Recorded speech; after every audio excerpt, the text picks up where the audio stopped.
क्या कह रहा है सर, ये जो पूरी बात अरुण सर ने जो अभी रखी और जिस तरीके का ये पूरी जो सुनवाई चली, जो जो बात सुप्रीम कोर्ट ने कही, ये सारी चीजें सत्ताधारी दल के लिहाज से बहुत मुफीद नहीं दिख रही है। ऐसा लग रहा है जैसे भाई सत्ताधारी दल बस किसी तरीके से ये चाहता है कि चूंकि ये जो बड़े नाम है वो जेल में रहें, ताकि जो उनके समर्थक है वो खुश रहें।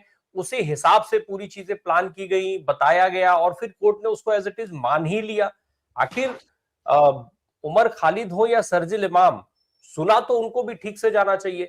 5-5 साल से जेल में बंद है, ट्रायल नहीं शुरू हो रहा है। भाई ट्रायल तो शुरू कराइए। या एक और चीज क्या खटकती नहीं है कि भाई जब इन लोगों की गिरफ्तारियां हुई या जमानत की जब बात हुई, तो ऐसे सेंसिटिव मामलों में सुप्रीम कोर्ट को शुरुआती दौर में ही ये कहना चाहिए कि नहीं भाई, आप ट्रायल साथ में शुरू करिए। हम जमानत की सुनवाई करते हैं, आज करें कल करें, लेकिन आप ट्रायल साथ में शुरू करिए या जो कुछ भी है, ताकि ये प्रोसीडिंग्स इतनी लंबी ना चले। क्या ये सुप्रीम कोर्ट और न्यायालयों की जिम्मेदारी नहीं है इस देश में? आप जरा सा 2019 में जाइए। ये जजमेंट जो है, ये 2019 में अमेंडमेंट हुआ इसका, यूएपीए कानून का। और एक जजमेंट आया एनआईए वर्सेस जहूर आलम। ऐसा लग रहा था कि सरकार की मंशा पूरा करने के लिए ही जस्टिस खानविलकर ने विशेष प्रयास करके एक जजमेंट दिया। और यही वो टर्निंग पॉइंट था जहां पर यूएपीए में एक बार जो जेल में गया, उसको जेल से निकलना एक बहुत बड़ा भयानक सपना था। सर हमारे जो बता रहे हैं वो खानविलकर साहब के ने जो स्थापित किया था सिद्धांत, उस वही आज वर्तमान जज साहब के मुंह से निकल रहा है कि प्रोसिक्यूशन की बात को पहले मानेंगे, सरकार क्या आरोप लगा रही है इसको सच मानेंगे हम। और ये कहा जूरिस्प्रूडेंस जो एक अरेस्टी का अधिकार है, उसका जो पुराना सिद्धांत था उसको उन्होंने उलट पलट दिया। कहा कि इसमें बेल एक्सेप्शन होगा, इसमें बेल रूल नहीं होगा। सब कुछ आप सफेद होगा तभी बेल मिलेगी, थोड़ा भी स्याह होगा तो हम बेल नहीं देंगे। और खानविलकर के इस जजमेंट ने मानवाधिकार का, सिविल लिबर्टी का, इंडिविजुअल आदमी के राइट्स का इतना हनन किया है, शायद हिंदुस्तान के सुप्रीम कोर्ट ने किसी इंडिविजुअल फ्रीडम और सिविल लिबर्टी का इतना नुकसान कभी नहीं किया होगा, इमरजेंसी के प्रावधानों को छोड़ दिया जाए, जितना कि खानविलकर साहब के जजमेंट ने किया। और आप वो तो चलिए यूएपीए, आप कृपया ये देख लीजिए कि यूएपीए का जो डेफिनेशन है, उस डेफिनेशन में शरजील इमाम या खालिद उमर का कोई अपराध बनता है क्या कि नहीं बनता है? इसमें जो है सेक्शन 15 जो है, जिसमें टेररिस्ट एक्ट डिफाइंड है, इसको जरा से देखिए कि क्या कह रहा है। Whosoever does any act with intent or to threaten or likely to threaten the unity, integrity and terror, integrity of the country, security of sovereignty of the India with the intent to strike terror। अब आप सोचिए कि आप बमबारी कर रहे हैं, आप मिसाइल छोड़ रहे हैं, आप हत्याएं कर रहे हैं, और आप इस देश के संप्रभुता, एकता और अखंडता को भंग करने के लिए एकदम कोई सार्थक प्रयास कर रहे हैं। उमर खालिद के हजारों पेज का उनका इन्वेस्टिगेशन रिपोर्ट है, और एक पेज अभी तक ऐसा नहीं पढ़ा गया जिसमें उनका वो कौन सा एक्ट है जो टेररिस्ट एक्ट है। क्योंकि टेररिस्ट एक्ट के भी परिभाषा में आप इसमें जाएंगे तो टेररिस्ट एक्ट के हिसाब से भी उमर खालिद के ऊपर जो इल्जाम है वो कहीं भी नहीं आता कि उमर खालिद को इस आधार पर कहीं पर आप रोक सकते हैं।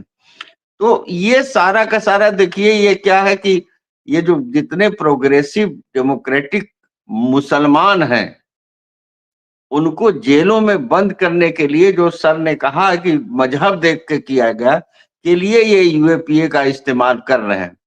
और ये पूरा अमेरिकन पैटर्न है। अमेरिका ने एक कानून बनाया था पैट्रियट, और पैट्रियट कानून के जरिए अमेरिका के सिविल मूवमेंट को तबाह कर दिया था। उसी के नकल में इन्होंने टाडा बनाया, इन्होंने पोटा बनाया, और यह यूएपीए तक आ गए हैं। और यूएपीए में वही लोग फंसे हैं। आप बताइए ये कौन लोग थे? शरजील इमाम हो, चाहे उमर खालिद हो, चाहे उनकी टीम जो लोग छूटे हैं, गुलफिसा हो, मीरान हैदर हो, सिफाउर रहमान हो, मोहम्मद सलीम हो, सादाब हो, अतहर खान हो, ये सारे के सारे मुस्लिम लोग थे, सारे के सारे जामिया और जेएनयू के स्टूडेंट थे, सारे के सारे मेरिटोरियस लड़के थे, सारे के सारे लोग अपने कक्षाओं में प्रथम स्थान और प्रथम श्रेणी में पास होने वाले लड़के थे। इनके ऊपर साला इल्जाम लग गया। और कपिल मिश्रा क्या करेंगे साहब? कपिल मिश्रा जो कि दिल्ली राइट का खलनायक था, जो दरोगा के बगल में खड़ा होकर चुनौती दे रहा था और दंगा भड़काने के लिए सीधी अपील कर रहा था, वो दिल्ली सरकार में मंत्री है। और न्यायपालिका को क्या कहने, न्यायपालिका को तो आप देखें ही, कल की खबर तो आपने चलाई होगी कि राम रहीम को 15वीं बार इन्होंने पैरोल दिया है। उमर खालिद बड़ा अपराधी है, राम रहीम इनका देवता है। राम रहीम जैसा नर राक्षस, दुर्दांत बलात्कारी, धर्म के नाम पर ढेर सारा दुराचार व्यभिचार चलाने वाले आदमी को इस सरकार ने, हरियाणा पंजाब में अगर ग्राम सभा का भी इलेक्शन होता है तो उसे पैरोल मिल जाता। आप उम्मीद करेंगे 40 दिन, 30 दिन, 50 दिन, 30 दिन, 40 दिन ऐसे ऐसे पैरोल दिए गए। ये दूसरा बाबा देख लीजिए, आसाराम। आसाराम को जब चाहते हैं इलाज के नाम पर, उसके नाम पर ये हमेशा छोड़ते रहते हैं। लेकिन जिनको अर्बन नक्सल आपने कहा, जो भीमा कोरेगांव के अपराधी बताए गए, जो रोना विल्सन है, बर्बर राव है, सुधा भारद्वाज है, अरुण फरेरा है, गौतम नवलखा है, वेरान गोंसाल्विस है, इनके साथ आप क्या व्यवहार किए साहब? बरसों तक रखे आप। स्टेन स्वामी के दोनों हाथ कांपते थे, उनसे कहा गया कि हमको एक पाइप चाहिए पीने के लिए, वो जो पतला सा होता है। कोर्ट ने डिनाई कर दिया, मर गए वो बॉम्बे के जेल में। उस उत्पीड़न और उस तकलीफ को सह नहीं पाए। बर्बर राव बिल्कुल मृत्यु के कगार पर पहुंच गए थे, तब आप उनको छोड़े आज।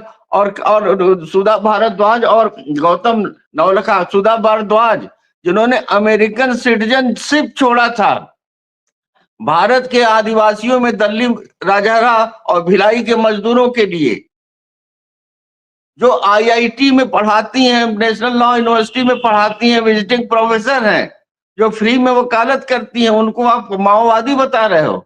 उनको कह रहे हो कि तुमको रिहा तो कर रहे हैं, लेकिन बॉम्बे से बाहर नहीं तुम्हें जाने देंगे। ये सारी स्थितियों में जो है, आप इस देश में मूवमेंट चलाने वाले लोग, इलाहाबाद में जावेद मोहम्मद 21 महीने उनको जेल में रखा गया। हम सब जानते हैं कि उन्होंने अपने हाथ से चींटी को भी नहीं छुआ होगा। उनका घर जो उनके बीवी के नाम पे था, उसको जमींदोज कर दिया गया बुलडोजर से। तो इस देश में हो क्या रहा है? इस देश में फासिज्म इस तरह आ रहा है। न्यायपालिका को इस समय उसका सेंटिनल बनना चाहिए।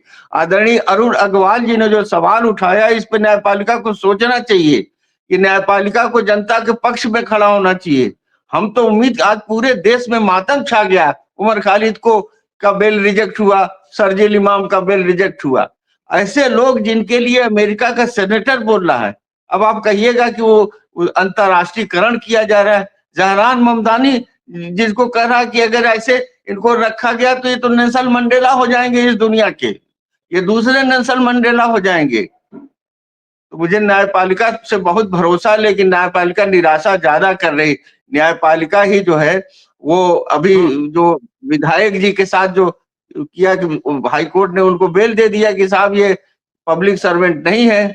सेंगर साहब, यही न्यायपालिका है जिसने बिल्किस बानो के सामूहिक बलात्कार करने वाले, हत्या करने वालों को जमानत पर रिहा कर रही है और फूल मालाओं से उनका स्वागत हो रहा है।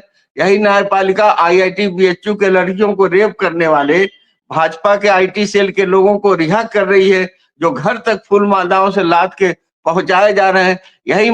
यही जो है जो काऊ क्या विजिलेंस गो रक्षकों ने जो हत्याएं की थी सड़कों पर मॉब लिंचिंग से, उनकी जमानत हुई तो रांची के केंद्रीय मंत्री ने इनको अपने घर पर जय जयकारे के बीच में स्वागत किया था।